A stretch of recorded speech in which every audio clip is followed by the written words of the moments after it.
In professional physical sports, just about every athlete you see is usually going to be wearing and using equipment from a top tier brand.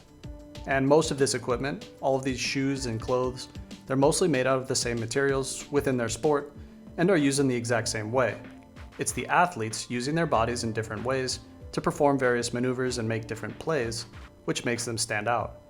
The equipment they're using, whatever sports drink they're sipping at halftime, it all has very little influence on this.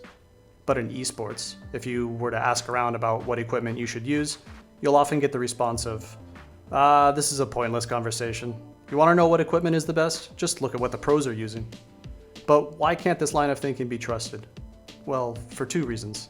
The first is that the professional you're watching on stream or following on socials, they're probably getting paid to use the peripherals they are using.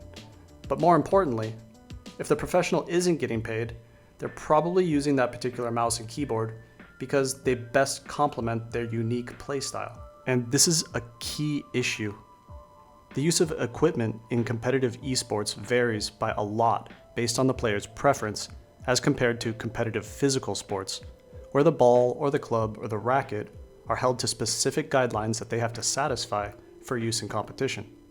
However, whatever mouse size or form factor a player settles on, whatever shape or switch a player prefers for their keyboard, whether they're playing FPS or RTS or MMO, regardless of how much these peripherals vary from one player to the next, it's a non-issue in competition. Now, notice how I said mouse and keyboard, but what didn't I mention? In today's competitive gaming landscape, I would venture to argue that mice and keyboards have become the secondary, rather than primary, gaming peripherals that should be at the top of your mind when considering what will make the biggest impact on your performance. And let me explain. No matter what high-end mouse you choose, whether it's Logitech or Razer or Zowie or whatever, it's probably going to have a top optical sensor, the mouse feet will probably have amazing glide, and the buttons will click and perform how you need them to without issue. The same for keyboards. But 10 to 20 years ago, this just wasn't the case, and the mouse and keyboard you were using had a huge impact on your performance. I remember I had to use specific software to overclock my WMO's polling rate, and I also swapped out the standard mouse feet for hyperglides. But the same isn't true for today. That's because peripheral manufacturers have really upped their game where mice and keyboards are concerned. And this is a good thing. So what's left? First, let me start by saying that I'm not trying to sell equipment to turn a profit. I don't have the audience or the reach or the level of influence to do that. No. I'm simply giving you my thoughts on where I think things stand insofar as equipment and what tends to fly under the radar where mainstream gaming brands are concerned. So, mouse pads, or mouse surface. In the last year, I switched the mouse surface that I was using to something that was a little different than what I was used to, and wow, did it make a big difference for me. And I still know guys that just use the surface of their desks to play games, and they can do it at a pretty good level. But I do think that when it comes to consistency, and if you travel around, if you go to LANs, you're gonna need something that is really high quality, that keeps your surface consistent, and most importantly, that isn't gonna change or wear out over time. Let me just say that there are mouse pads, and then there are artisan pads, because wow, this Japanese brand has figured out, I don't know how they did it, but they figured out a surface that is just above and beyond any other offering on the market. And I have no qualms about making that claim. Like, artisan is just, the surface is so quality. I've had mine for a year now and it feels like it's brand new. It's the firmest, most dense weave of some kind of material. I can't say cloth and I can't say plastic, but it's somewhere in between that. And the result is so high quality that I'm kind of shocked that somebody figured this out, or even more so that it took so long for this type of quality of product to make its way to the market. With my old cloth pad, I had to roll it up to store it, put it in a suitcase, whatever. And then when I got to where I was going, I'd unroll it and it was like bent, and I had to like push it down on the ends to make it settle and be flat. None of that with Artisan. It's completely consistent. everything about it is just screams quality. It's got the braided edges, obviously, so it's not gonna fray on you. I can't say enough about the quality of this pad. It's expensive, but it's worth it. I mean, I look at it as an investment now. It's an investment in long-term consistency. You know, I was talking about the mouse that I used before and how I changed the polling rate manually and swapped the mouse feet. But you know, back in those days, the ideal pad was like a SteelSeries QCK Plus pad, and that was a really good pad. I used it for a while, but it wore out over time. You know, with how much I was playing back then, it would wear out. You know, after about 4 to 6 months, depending on how much I use it. This I mean, it's about a year old, and it plays just like it plays on day one, and it's so easy to wash. And when I wash it and after it's dried, it feels brand new. There's nothing has been sacrificed in terms of performance and consistency. And I'm just shocked that no other offering like this is available on the market, and it came from a relatively no-name brand. I mean, I had never heard of Artisan before this mousepad, and it's not coming from any of the big manufacturers.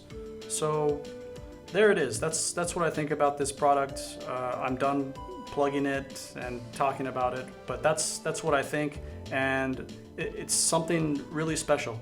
Maybe it suits your preference, maybe it won't, but there it is. That's what I have to say about it, and we'll move on to audio. So what I'm using is the Bose Quiet Comfort 20 in-ear headphones. And actually there's kind of a story of how I got turned on to these very specifically. They were used by these PUBG players, Team Liquid PUBG players. I'm not a big PUBG player. My brother is a big PUBG player, and he turned me on to these guys. And then I looked into them a little more because I had never played I'd never played really any battle royale games. And I thought, oh, this is interesting. You know, there's these professional players for this battle royale game. And then I saw how the events were set up, and they had like these huge stages with the different teams. They each had their own zones in this type of stadium layout, and the crowd was massive, you know, going around this huge stage with all the different teams on stage with their different zones. And I thought that was really cool. And I was looking into these guys because they were winning these tournaments, and I noticed that they had mentioned these headphones a few times. And what they were saying about it was that the acoustic noise canceling unit, which is Bose's technology, where it basically it's what they use to achieve their effect of sound isolation and filter out the unwanted noise and only focus in on the sound that you want, which is your in-game sound. And that they were crediting this headphone with this technology very specifically, and they did it a few times. And one of the things that stood out to me was that they were saying that they could hear things that were further away using these headphones that they couldn't normally hear with other headphones. So first of all, let me say that these headphones are not cheap. They're expensive. They go for $250 US. And it was something that I had thought about for a while, and after being so dissatisfied with the performance of my last headphones, which were the Sennheiser GSP 600, it was mostly just comfort. Like, they hurt my head after wearing them for like 20 minutes. They would just hurt my head. And I used them for a while. I had them for like more than a year and just like never broke them in. And yeah, so anyway, I was like pretty unhappy with that. I was looking for something new, and I thought about these headphones for a few months, and just out of, I think, of frustration and desperation, I just decided to, what the hell, give it a try, see what these guys are talking about. And I'm very happy I did, because if you play Quake Champions, and not everyone does, but if you play it, you know that the sound in Quake Champions is atrocious, for lack of a better term. Like, it's not even three-dimensional sound, it's like two-dimensional sound. You can hear sounds in front of you, behind you, to the left, to the right, but you don't know, unless you see where the action is happening at, you don't know if that sound is above or below you. Like, it's bad. And with that in mind, I was just like, well, maybe it's not the headphones, maybe it's just the game, whatever. And I'm really happy I tried these headphones because it's not that they fix the sound in Quake Champions, but they definitely give me something that my previous headphones didn't. The size and the shape of my ear canals are strange. Like, I normally don't use in-ear headphones, and the only in-ear headphones that I've ever used consistently were just like my standard wired Apple headphones, because those would just sit in my ear. And anytime in the past where I ever tried to use a headphone that was supposed to like make a seal using a suction in my ear, it just didn't work. Like, they would just fall out, or they were really uncomfortable, and nothing ever worked for me. So right off the bat, I was like so skeptical about trying these, and I had read reviews. People said that they were comfortable. People also said they had strange ears, but they didn't have problems with these because the quality was so high. And I thought, okay, again, what the hell? I'm desperate here. I'll give it a go. And I'm so happy to say that the materials that the Bose QC20 are made out of, it's such a high quality material. It stays in my ear, no problem. I've worn these for hours on end with the suction in place. I've eaten with them. If you've ever eaten with your headphones on, you know that like this moving of your jaw, chewing, swallowing, it can affect like the suction or like the headphones in your ears, and like they'll fall out. These don't fall out, they stay in, and like the comfort is consistent and long lasting. So right off the bat, as far as comfort is concerned, like I was shocked, because like I said, I have strange ears and none of this in-ear stuff has ever been comfortable or good for me as far as gaming is concerned before. All right, so I get started. I place the headphone in my ear. I get it in place and make sure that the suction has been formed. And then I flip on the acoustic noise canceling unit so that the Bose sound isolation technology is active. And once I do this, I can't hear anything but what is in the game. I mean, okay, if you stand next to me and scream in my ear, I'm gonna hear that, but aside from that, I'm not gonna hear anything but what's going on in the game.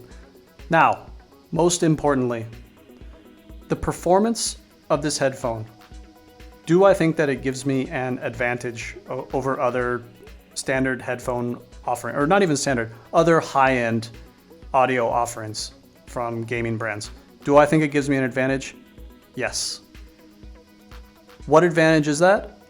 I am going to tell you straight out, I think that the Team Liquid guys were right about these. I'm telling you that I do think that it adds a depth to the sound that other headphones just don't offer, and that depth goes further. You can hear things from further away, and it's easier for me to place where I heard a specific sound effect using this headphone with the acoustic noise canceling unit active.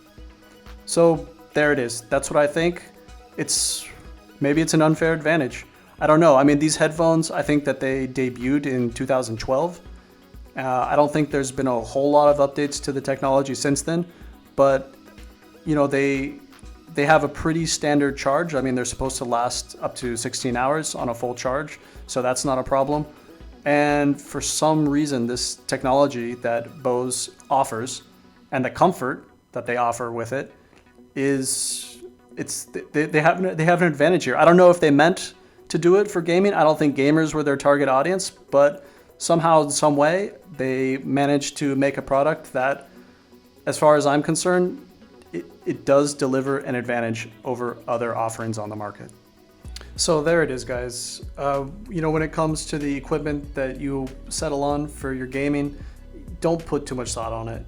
Whatever mouse or keyboard you end up going with, just make sure you pick something that it suits your play style, it suits your hand size, and it's comfortable for you.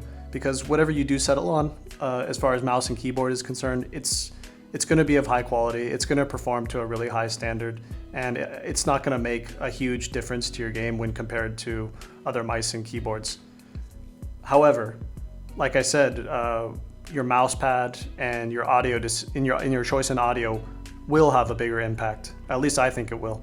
And for me, the Artisan Heian Mid and the Bose QC20 are like the top of the top when it comes to your surface and your audio. So there it is. I hope you guys got something out of this. I know I plugged products here, but I just thought I'd make this video because I just think people focus way too much on their mouse and their keyboard when there are other factors to consider. And yeah, so there it is. Hope you enjoyed it. Give me a like, give me a subscribe, and I will see you guys in the next one.